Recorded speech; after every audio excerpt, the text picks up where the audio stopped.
Chapter 3 river. River मतलब नदी, और एक पोयम है ये नदी के ऊपर। The river is A wanderer, a nomad, a tramp. He does not choose one place to set up his camp. The river is a wanderer, winder through valley and hill.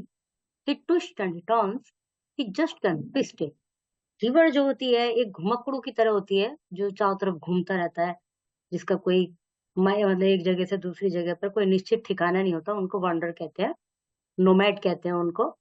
Tramp मतलब जिसका कोई घर नहीं होता, कोई job नहीं होती, मतलब ऐसी जहां मन करा वहां चल दी है, इस तरह से। तो रिवर भी को भी एक वांडर से कंपेयर किया गया है। उसका भी कोई फिक्स जगह नहीं होती, वो कोई ऐसे स्थान नहीं चूज करती जहां पर अपना कैंप लगा ले।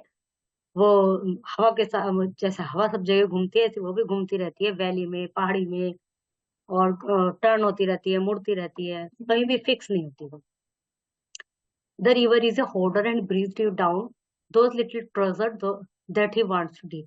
रिवर जो है उसको एक होल्डर कहा है। होल्ड मतलब सब कुछ पकड़ के कंट्रोल में करके रखने वाली। वो सब कुछ अपने डीप में, गहराई में दबा देती है, और एक बड़ा खजाना उसकी गहराई में इकट्ठा होता रहता है।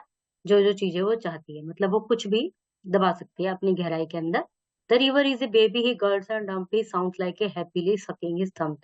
रिवर,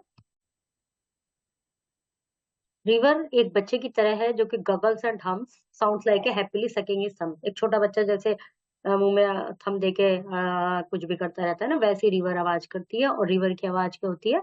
जो उसके पानी के बहने की आवाज। जैसे आप टैप भी ओपन करेंगे तो पानी के बहने की एक अलग ही आवाज आएगी, same. The river is a singer, he dance along the countryside, he calls the notes of his song.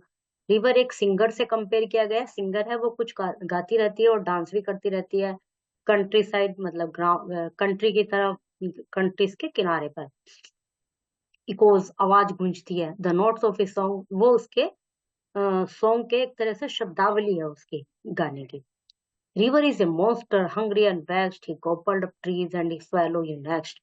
River कभी कभी एक मॉन्स्टर का रूप धारण कर लेती है, जो बहुत तेज बहाव होता है। कई बार आपने सुना होगा बाढ़ आ गई, तो वो जो होती है ना, तो वो तब मॉन्स्टर बन जाती है। वो हर एक कुछ अपने अंदर, ट्रीज को, सबको, इवन तुम्हें भी, जो भी उसके किनारे पड़ो, सबको अपने अंदर समेट लेती है। टू मेक समवन एनवर्ट, मतलब हम लोगों को चिंतित कर देती है।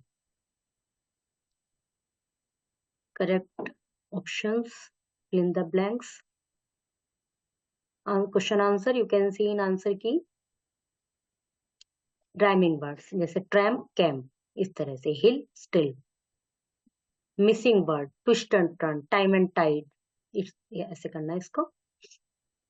ये पोयम है, read the poem aloud, enjoy. A sailor went to sea. A sailor went to sea. To see what he could see. See मतलब एक देखने वाला, एक समुद्र, दोनों वो है सी के ही। रिवर के ऊपर कुछ लाइंस लिखनी है इन पिक्चर को देखते हुए। Develop a favourable attitude towards nature by following the pro environmental steps. Journey of a river, जो इसमें जो जर्नी होती, रिवर कहाँ से निकलती है? रिवर निकलती है पहाड़ों से। उसके बाद एक मेन नदी है, जैसे गंगा नदी हिमाचल से निकलती है, मेन नदी है। उसके बाद उसकी कुछ ट्रिब्यूटरी नदियां हैं जो कि सहायक नदियां कहलाती हैं। फिर इस तरह से वो डिवाइड होती जाती है, वहां से एक निकलती है, उसके बाद वो इधर उधर डिवाइड हो जाती है, तो ट्रिब्यूटरी कहलाती है। और दो प्रकार की नदियां होती है, एक तो स्नोफेड रिवर होती है, एक रेनफेड रिवर होती है। स्नोफेड रिवर वो होती है जो कि बर्फ पे पिघलने से बनती है, और रेनफेड रिवर वो होती है जो बारिश से बढ़ती है। तो इस तरह से रिवर की जो जर्नी है वो आप यहाँ पर लिखेंगे इन बॉक्सेस में।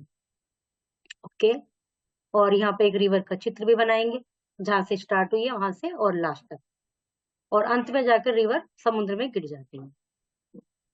तो लास्ट में सी का वो बना देंगे। Okay, chapter is completed.